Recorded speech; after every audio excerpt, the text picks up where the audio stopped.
hour. The murder trial of Theodore Bundy goes into its fourth week in Miami today after a long weekend. Friday's session was delayed because the defendant was suffering from a virus. He's accused in the brutal slayings of two Florida State University sorority sisters in January 1978. His trial has attracted a steady and unusual stream of spectators. Robin Lloyd of station WTVJ reports. Each day, the courtroom is filled with spectators drawn by a fascination with Theodore Bundy himself or by the gruesome details of the crimes. Blood-stained pillows, pictures of the murdered co-eds, evidence that the women were sexually abused. What is unusual to see is that many of the onlookers are women, young women, contemporaries of the 5 Florida State sorority sisters who were assaulted in their beds a year and a half ago. Every time he turns around, I kind of get that feeling, oh no, you know, he's gonna get me next, you know. But yet you're fascinated by him. Very, very. Every night when I go to bed, I just, you know, I get very scared. I shut my door and lock him, you know. I'm not afraid of him. He just doesn't look like the type to kill somebody. You try to imagine yourself in his place and to see how he's feeling, looking at the pillows with blood stains and everything, if he really did it or not. The trial has drawn women from as far away as Seattle, where Bundy is suspected of other sex murders. Why is this happening? According to one psychiatrist, it is a mixture of fear, intrigue, and in particular, sexual attraction. And so, yes, I do think this is, in an underlying sense, a sexual attraction, using that word very broadly for the moment. But there is no question but what violence does quicken the pulse of many people, and certainly of young women. The young women themselves aren't too sure what it is that attracts them to the trial. Are you a little scared when you look at him? Yes, it scares me to be in the same room with them, but I know there's other people in there, so. Why do you do it? I don't know. Don't you cry, quiet angel, forget their lies.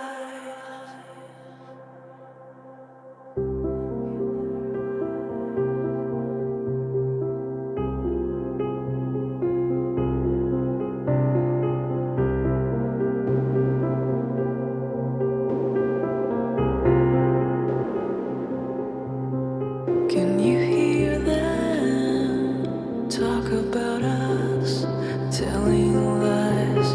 There's no surprise. Can you see them?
per person, double occupancy. Taxes, fees, and port expenses additional. Restrictions apply. Full details on carnival.com. Ships registry, the Bahamas, Panama, and Malta. Mr. Bundy? Limited purpose of this hearing only. On the motion only, I understand. Raise your right hand, please. Do you solemnly swear that the testimony you will give the truth, whole truth, and nothing but the truth, so help you God? I do.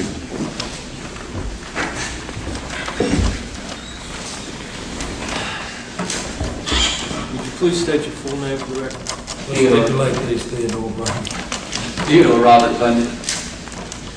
Directing your attention to the early morning of August 15th, 1975, after you'd been stopped by Trooper Hayward, approximately what time of the Did morning? we establish that was really the 16th, or did we? That date?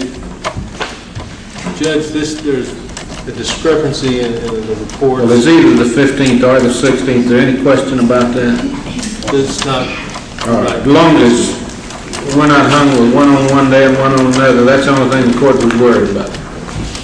We're talking about one single incident, either August the 15th or August the 16th. Is that correct, gentlemen? That's correct. All right. Proceed on. About what time was it? It was early in the morning, approximately 2 o'clock. After you had been stopped, did Officer Hayward say anything to you? Well, after the stop had occurred, I exited my car, and the officer, Hayward, had left his car and approached me, and the first thing he said to me was, "Why didn't you get out of your car and run? I could have taken your head off," or words to those effect. Words to that effect. Did he ask you for your driver's license and registration? He did. I think he asked me a number of questions which intervened the request for a driver's license, and I think he asked me after his first comment what I was doing in his neighborhood, to which I did not initially make a response. And then he asked me for my driver's license, which I got from the inside of my car. Did you produce a driver's license? Yes. Did you produce a registration? Yes. Did Officer Hayward advise you of your rights at that time? No. Could you relate to me the circumstances which took place immediately after you were stopped?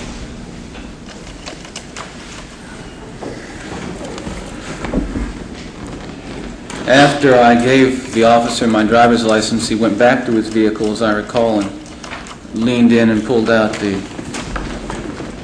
microphone that they use for the radios, and came back to me and told me to go stand by his car, which was approximately 10 feet in back of my car.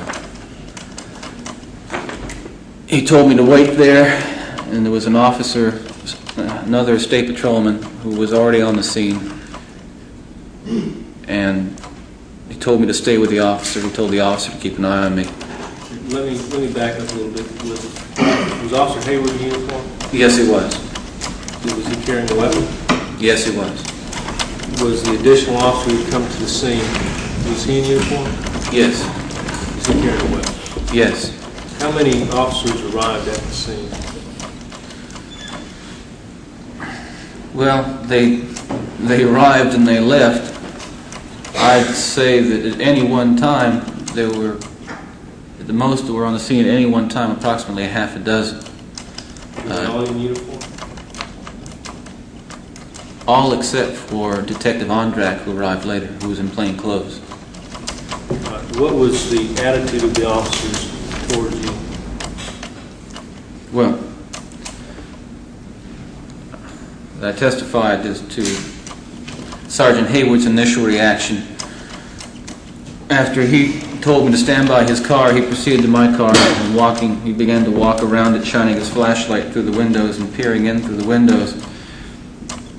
The officer that I was standing with next to the patrol car began asking me questions, asking me what I was doing in the neighborhood, why I was there, so on and so forth.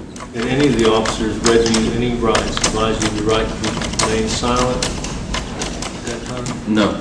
Did anybody advise you of the right to have an attorney present if any questions take place? No.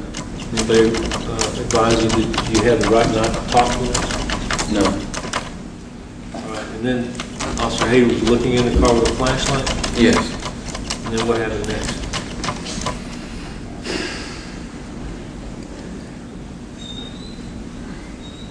He walked, as I was standing by the car, watching him and listening to the officer next to me ask me questions. I watched him walk around the car and shine his flashlight in the car. He apparently was focusing on something inside the car for some time, or it seemed like some time. He opened the car door, entered the car, and I couldn't see what he was doing. He came back to me and then repeated his earlier questions about what I was doing in his neighborhood, why I was there, and then, as I recall, he went to make another call on his police radio. Did Officer Hayward or any other officer at the scene ask you for permission to search the car? No. Did you give anyone permission to search the car? No. Had you ever been arrested? No. Did anyone tell you that you had a right to refuse to let them search your car? No. Do you remember the words being asked to you, whether or not you minded if they looked inside your car?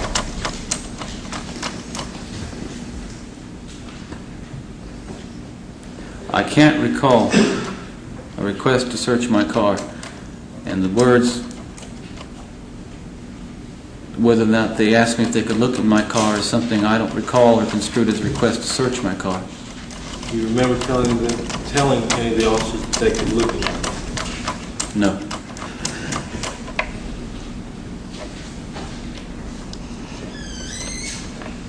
At any point during this incident, did anyone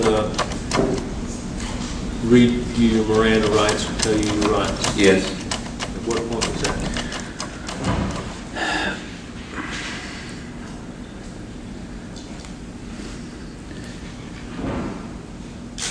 After Sergeant Hayward had searched my car and called in another officer to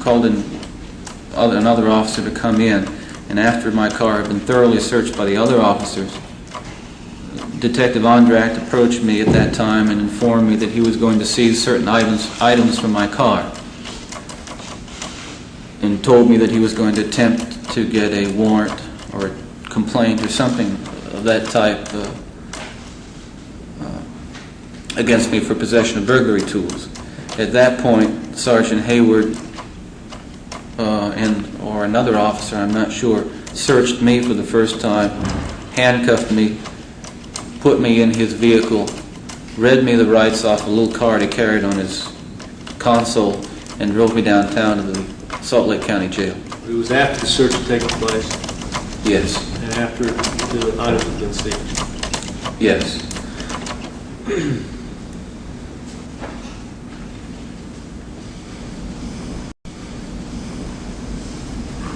Did you try to stop the search? No. Why is that? Well, I'd say I was afraid to, but that's not exactly the way. I mean, it's not that I was quaking in my shoes. I felt that I couldn't stop them from doing what they were doing, that they were going to go ahead and do it no matter what I did. They were intent. The questions from Sergeant Ondracht and, Sergeant Hayward and the other officers at the scene indicated that they believed that I was involved in some sort of activity, and they were hostile about it. The questions seemed hostile to me, indicated to me that they were going to do damn well what they pleased, and I did not... You didn't see any point? There was no point. I didn't see how the heck I could stop a half a dozen uniformed armed officers from searching my car. They didn't ask you for your consent? No. Objection to Brock. Let me ask you, Seafield. Do you have anything else? I think that about covers it. I have no further questions. Mr. McKeever? Thank you, Judge. Just a couple of things. That's not the first thing you told Hayward, though, when he asked you what you were doing in the neighborhood, did he? What? Excuse me? He asked you what you were doing in the neighborhood, and you didn't tell him right off what you were doing in the neighborhood, did you? I told him what, I responded to his question. I understand. What was that response? As I recall, the response, I don't know when it occurred, was that I had been in the neighborhood to the drive-in movie. Good what? I said my response to him was that I had been in the vicinity at a drive-in movie. And you told him the name of that movie, didn't you? Yes, I did. But you hadn't been to that movie, had you? Your Honor, I don't think this is relevant. I'm going to let him answer.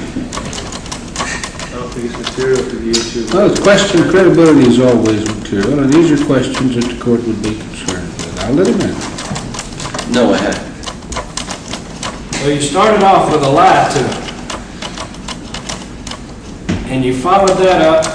Let me see if I understand your testimony correctly. You followed that up with another story, didn't you? You know, Jeff. But restate the question. Well, did you tell Hayward anything else after you told him that you'd been at the drive-in movie? You do recall your testimony during the courtroom proceedings in Utah, do you not? I'm not sure what you're referring to. I think really, it's a broad question. If you try to be more specific, I can help you out. Do you recall your testimony in Utah? I recall testifying in Utah. Do you recall the drive-in movie story you told Hayward? You've already testified to that. Yes, sir. Do you recall the marijuana story? Your Honor, I object. Yeah, let's do it. I'm going to rule it that there's some reference to it in the opinion. Judge, excuse me, that hasn't been talked about by either the officers at this hearing or by testimony of the... He's on cross-examination and the defendant. We got a direct, pinpointed question of issue of fact that the court has to. And that's, I think, about a question. Overruled, you may proceed. Do you need me to freshen up your memory a little bit, Mr. Bundy? I think if you could ask me the question again, I'm not sure what you're asking, then I can try. I'm asking you kind of an initial question, and I don't mean to be confusing. Do you recall your testimony in Utah? If you don't, say so, and I'll try to refresh you. Well, if you could give me a specific question, I don't think it would be difficult for me to sit here and quote you verbatim what my testimony was in Utah. I understand. I can appreciate that. Let me see if this refreshes your memory. You recall testifying that on the evening in question you were eating dinner and watching television until 12 midnight or 12:30, which time you decided to visit a friend. That upon arriving at that friend's house, you noticed the lights were out, you decided not to waken her up, and you proceeded to drive around for a while. You ended up in the Granger area where you decided to smoke some dope. Your Honor, excuse me, but if he's going to ask me a question, I will object to the summarization of the entire line of questioning. He's going to ask me a question. Well, if I've sufficiently refreshed your memory, say so, and I'll stop. You want to tell us about that testimony? Do you recall that, Mr.? Do I recall the testimony? You apparently do. You just told the court there was lengthy questions and answers about that point. All I'm saying is that I don't recall the testimony specifically, but I can say that in general that I can associate what you're saying with the trial in Utah. Okay. Specifically, do you recall telling the court in Utah that you fled from the officer in order to get the smoke out of your car and that you threw the marijuana out the window during the chase? Yes. Now, back to this case. Isn't it a fact that you've done all of the research on this particular motion? Yes, such as it is. Yes, I have. Have you found some cases on the point? I found too many cases. And the point we're talking about is consent to search, isn't it? That's one of the points we're talking about. Are you familiar with what the factual basis would need to be for a consent search to be thrown out? Yes, I'm familiar with it. I am now. I wasn't then. That hasn't colored your testimony a bit. I think you'll find, well, no, it hasn't. And I think you'll find, if you review my testimony in suppression hearing in Utah, that it's essentially the same. That's all I have, Judge. Any further that? Do you have anything further, Mr. Bundy? No, sir, I don't. You may step down.